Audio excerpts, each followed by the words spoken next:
Jennifer was 45 years old when she realized she had become invisible to herself. Sitting in her corner office on the 20th floor of a downtown Seattle high-rise, she stared out at the rain-soaked skyline, the Space Needle barely visible through the gray mist.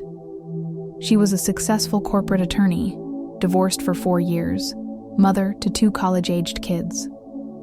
By every external measure, she had achieved what she set out to accomplish. Yet inside she felt hollow. It wasn't depression exactly. It was something more subtle and perhaps more painful, the sense that she had become a role rather than a person. Attorney, mother, ex-wife, problem solver. But woman? When was the last time she had felt genuinely feminine, sensual, alive in her own skin? Her libido had disappeared so gradually she barely noticed. First came the years devoted entirely to small children. Then the relentless climb up the corporate ladder that demanded every ounce of her energy. A marriage that had become more business partnership than passionate union. And when she finally divorced, expecting to feel liberated, she discovered she had completely forgotten how to access that part of herself. She tried. She went on dates, downloaded apps. But every attempt at sexual connection felt mechanical, disconnected, like she was following a script for a play she no longer believed in. Her body simply didn't respond, or worse, it responded with a kind of numb indifference that left her feeling emptier than before. It was during a frank conversation with her friend Rachel over coffee at a cafe in Capitol Hill that the name Beto Alves came up for the first time. "You need to meet sexologist Beto," Rachel said with an intensity that made Jennifer set down her cup. "This isn't conventional therapy, Jen. It's deep work on reconnecting with what he calls your feminine fire. He helped me understand that my sexuality wasn't something I lost. It was something I locked away and forgot where I hid the key." Jennifer felt something stir inside her at those words. Feminine fire. She couldn't even remember what that felt like anymore. "He works with sexual energy, body-based therapies, breath work," Rachel continued. "And he has this technique he developed called intimate alchemy. It completely changed my life." Jennifer wrote down the name, but it took nearly a month before she gathered the courage to reach out. There was a deep resistance, a fear of confronting that dormant, or perhaps dead, part of herself. But on a particularly cold October morning, when she looked in the mirror and saw only exhaustion and resignation, she picked up her phone and scheduled an appointment. Sexologist Beto Alves' practice was located in a renovated craftsman house in the Fremont neighborhood, surrounded by a carefully cultivated garden that remained green, even in Seattle's rainy season. Jennifer was greeted by a 35-year-old man with warm brown eyes and a presence that radiated both calm and strength. "Jennifer, welcome," he said, gesturing to a comfortable chair in a warmly lit room with windows overlooking the garden. "Tell me, what brings you here today?" Jennifer hesitated. How could she explain feeling extinct without sounding melodramatic? How could she put into words the sensation of having become just a functional shell? "I don't feel anything anymore," she began, her voice betraying emotion she didn't expect. "My libido disappeared completely. It's not just sexual desire, it's like my entire vital energy has been extinguished. I function, I work, I manage, I solve problems. But I don't feel alive. I don't feel like a woman." Beto nodded without rushing, no judgment in his eyes. "What you're describing is deeper and more common than you might imagine," he said, his voice both educational and compassionate. "Libido isn't just about sex. It's about life force, creativity, passion for living. It's what I call feminine fire, that sacred spark that connects you to your essence. And yes, it can be extinguished when we live disconnected from ourselves for too long." Jennifer felt tears burn her eyes. Someone was finally naming exactly what she felt. "My work as a sexologist specializing in women's libido involves much more than conversation," Beto continued. We work with the body, with breath, with energy. We use body-based therapies that help release physical and emotional blocks. And when there's readiness and complete consent, we can explore intimate alchemy, a tantric practice I developed to elevate sexual energy and completely realign libido. He paused, observing her carefully. But we'll take this slowly. First, we need to reignite that flame gradually, create safety and awareness. Are you willing to take this journey? Jennifer took a deep breath. For the first time in years, she felt a flicker of hope. Yes, she said. I'm ready to find myself again. The first sessions were revealing in ways Jennifer didn't expect.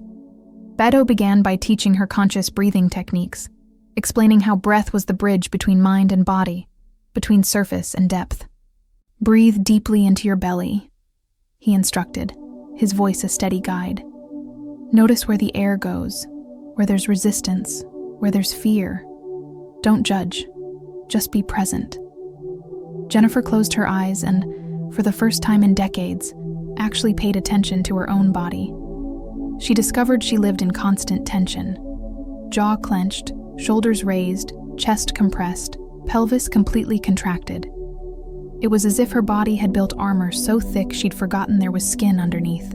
In the fourth session, Beto introduced conscious movement. He played soft music and asked her to move freely, without objective or form. Don't dance for anyone, he said. Not even for me. Dance only for yourself. Let your body speak what your voice cannot. At first, Jennifer felt profoundly self-conscious. Her movements were stiff, awkward. She had spent so many years moving only with purpose, walking from A to B, exercising to maintain health, that she'd forgotten how to simply be in motion. But Beto remained present, a steady, non-judgmental witness, and gradually something began to loosen. Her hips began to sway, not in a rehearsed way, but organically. Her arms lifted not to seduce, but to express. And for the first time in years, Jennifer felt a spark, small, fragile, but undeniably present. When the music ended, she was breathless and crying. "How do you feel?" Beto asked gently. "Scared," she admitted, "but also alive. For the first time in so long, I feel alive." And over the following weeks, the sessions deepened. Beto introduced body-based therapy, precise therapeutic touch that helped Jennifer recognize areas of her body she had abandoned or rejected. He always asked for explicit consent before any contact, creating absolute safety. The body holds emotional memories, he explained while releasing deep tension in her shoulders and back. Grief, fear, shame. When we release physical tension, we often release emotional patterns too. Jennifer cried during almost every session. She cried for years of feeling invisible in her own marriage. She cried for sacrificing her femininity on the altar of responsibility. She cried for all the times she looked in the mirror and saw only a function, not a woman. During one particularly intense session, Jennifer had a painful but necessary revelation. "I learned that being strong meant not needing anyone," she confessed, the words tumbling out like a confession. "I learned that being a mother and professional meant sacrificing my sexuality, my sensuality, as if being a complete woman was selfish or inappropriate. So I just extinguished that part of myself." Beto nodded with deep understanding. "That's a devastating belief many women carry," he said. "The idea that strength and softness are opposites, that you must choose between being respected and being desired, between being a mother and being a sensual woman. But the truth is that feminine fire integrates all of this. You can be strong and soft. You can be a mother and a lover. You can be professional and deeply sensual. These dimensions don't exclude each other. They amplify each other." Those words resonated through Jennifer for days. She began questioning all the beliefs she had internalized about what it meant to be a 45-year-old woman, mother, professional. Who said she had to choose? Who said her feminine fire had an expiration date? After 3 months of consistent and transformative work, Beto mentioned intimate alchemy. "I sense you've reached a profound level of reconnection and presence," he said. "You're more aware of your body, more open to your energy. If you feel ready, we can explore intimate alchemy. But only if there's a complete yes, without doubt, from your whole being." Jennifer knew what this meant. Beto had explained from the beginning that intimate alchemy was a deep tantric practice he had developed. Work that elevated sexual energy through breathwork, conscious movement, intentional touch, and meditative presence. It was sacred, therapeutic, designed to awaken and completely align feminine fire. She took a deep breath. There was fear. Yes, vulnerability. But there was also a deep calling, a certainty that she was ready to meet herself fully. "I'm ready," she said, her voice firm and clear. The intimate alchemy session took place in a specially prepared room, lit by candles and soft natural light, filled with the scent of essential oils and music that seemed to vibrate at a cellular level. Beto created a preparatory ritual, guiding Jennifer through deep breathing and movements that awakened her energy. "Remember," he said, his voice both soft and firm. "This is sacred space. There's no performance here, no goal beyond the journey itself. You can pause or stop at any moment. Your body, your energy, your experience are sovereign." Jennifer nodded, feeling safer and more respected than she had ever felt in any intimate context. What unfolded over the next hours transcended any experience Jennifer had ever had. Beto guided her through rhythmic breathing techniques, synchronized with specific movements that directed sexual energy, not outward, but upward, circulating through the body's energy centers. He used precise, conscious touch, always announcing his intentions, always maintaining absolute presence. There was no rush, no goal beyond awakening and circulating energy. It was meditation, therapy, sacred ritual. Jennifer felt waves of energy moving through her body in ways she never imagined possible. It wasn't just physical sensation, though there was that too. It was an expansion of consciousness, a reconnection with a source of power she had forgotten existed within her. At one point, she felt something break open, not painfully, but like a dam finally releasing after years of containment. Tears streamed down her face, but they weren't tears of sadness. They were tears of liberation, recognition, rebirth. "Breathe," Beto guided, his presence the anchor that allowed her to completely let go. "Let the energy rise. You are safe. You are powerful. You are whole." When the session ended, Jennifer was trembling, not from cold or fear, but from pure vitality. Beto gently covered her with a soft blanket and sat nearby, giving her time and space to integrate the profound experience. "How are you?" he asked after several minutes of respectful silence. Jennifer opened her eyes, and what Beto saw there was completely different from what was present when she first arrived months ago. There was fire, there was brilliance, there was pulsing life. "I feel reborn," she said, her voice thick with deep emotion. "For the first time I can remember, I feel completely, vibrantly, undeniably alive." The revelation. In the days following that transformative session, Jennifer underwent a complete internal revolution. The revelation didn't come all at once, but in layers, like a flower blooming petal by petal. She realized she had spent decades believing a fundamental lie, that her value as a woman diminished with age, that her sexuality had an expiration date, that she needed to choose between being respected and being desirable. But the feminine fire that awakened within her knew nothing of ages, of social roles, of external expectations. It was simply life, pure and radiant, asking to be honored and expressed. Sitting at her favorite coffee shop in Pike Place Market, watching people pass through the iconic neon sign, Jennifer looked at the world with completely transformed eyes. The same streets, the same city, But she was a different person. She had learned that reconnecting with her feminine fire wasn't about trying to be who she was at 20. It was about integrating all the wisdom, strength, and depth of her 45 years with the sensuality, creativity, and vitality that had always belonged to her. In her final session with sexologist Beto, she shared her deepest revelation. "I spent so many years believing I needed to make myself smaller to be taken seriously," she said.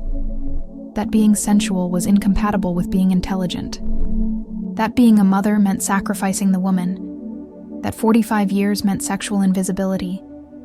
But now I understand that all these beliefs were prisons I built for myself." She paused, tears of joy shining in her eyes.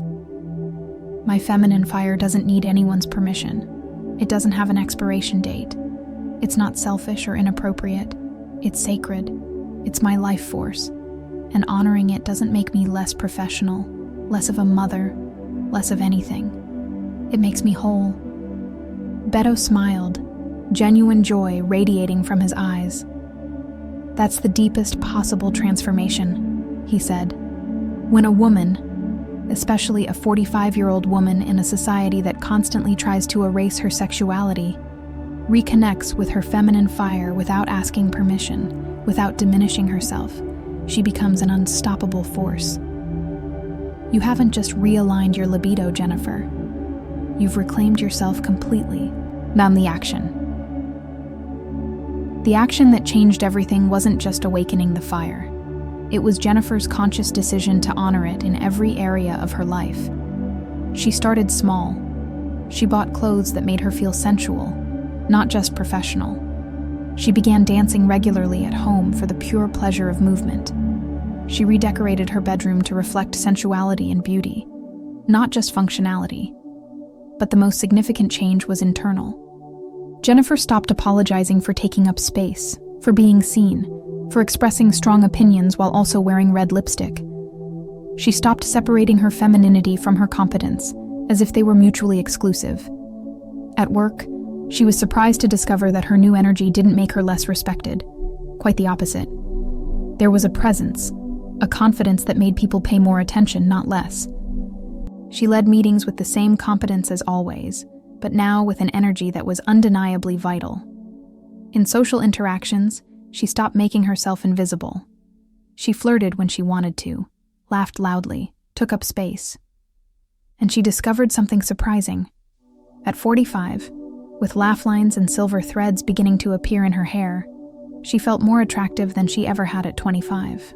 When she finally chose to be intimate with someone, a man she met at an art gallery opening, the experience was radically different from anything she'd known before.